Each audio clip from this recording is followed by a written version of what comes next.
Hi, welcome back. In this video on emotions, we're going to talk about or address two important questions. The first one is whether emotions are universal.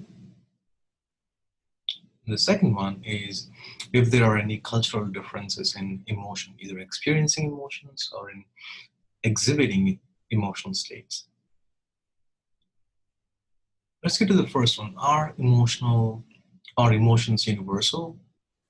Now, researchers have identified these 6 distinct basic emotions. 1, 2, 3, 4, 5, 6. Right. Now, let's see if we can name the emotions depicted in this picture. To make it easier, I'll give you a list of 6 emotions, and I want you to take a moment and try to see if you can match these emotions to the facial expressions you think are related to these emotions.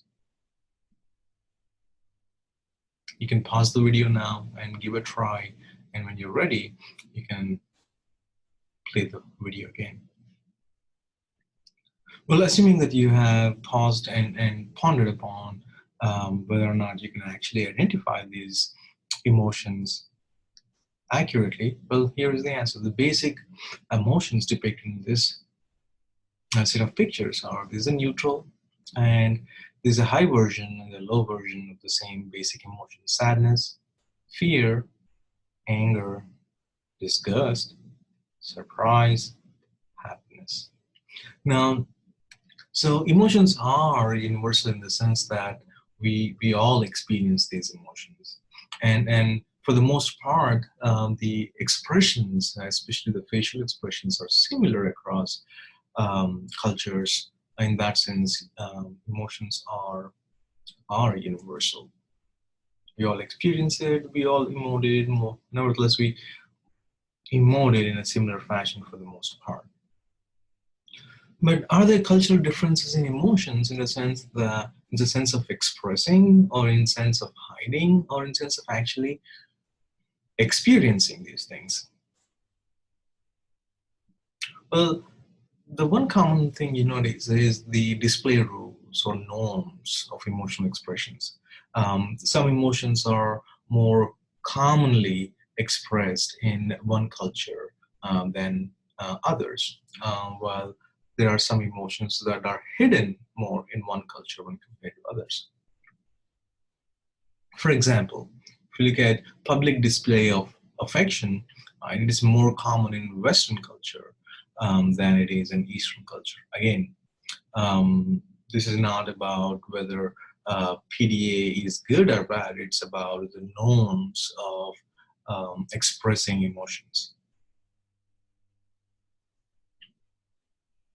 Now, research also suggests that Japanese people, they hide negative emotions and only show positive emotions. Also, across cultures, you see this distinction between unemotional and sensitive males, and different cultures have different appeal to the sensitive versus unemotional characters, especially males. So if you watch uh, Grey's Anatomy, you know that O'Malley is more sensitive, and Craig is more unemotional, and there is a appeal to one or more than the other. Again, which one it depends on you, but culturally, um, um, males of a specific nature are more appealing to than others.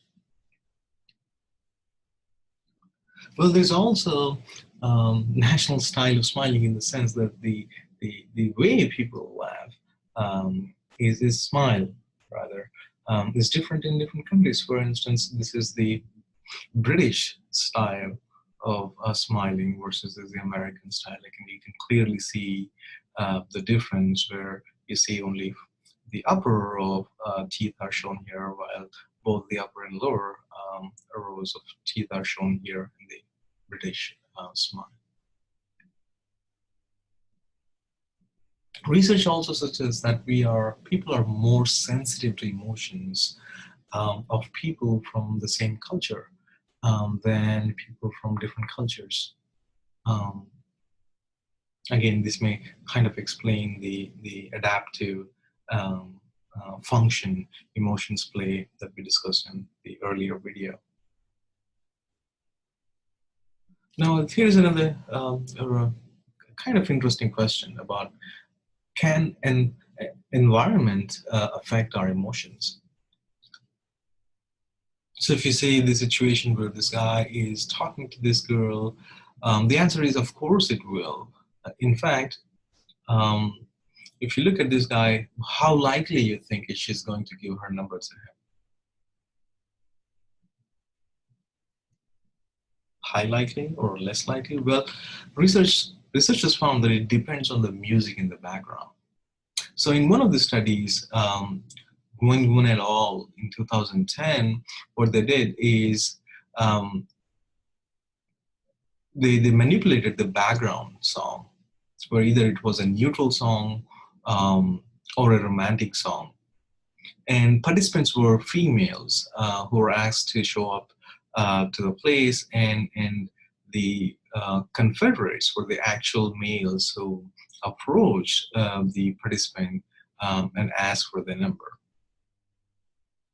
So these female participants were approached by male Confederates, and researchers looked at whether or not this male Confederate would get a number from the female participant. Well, guess what happened? Well, there is a significant effect of the background song, in the sense that um, in the romantic song background condition, 52% of the time the Confederate actually got a number.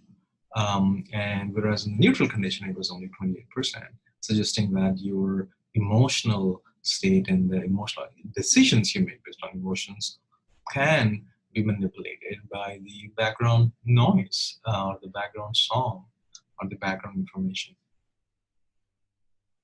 Well, this is the end of this short video on emotions. In the next video, we'll talk about another important aspect of emotion, which is happiness. So stay tuned. Thank you.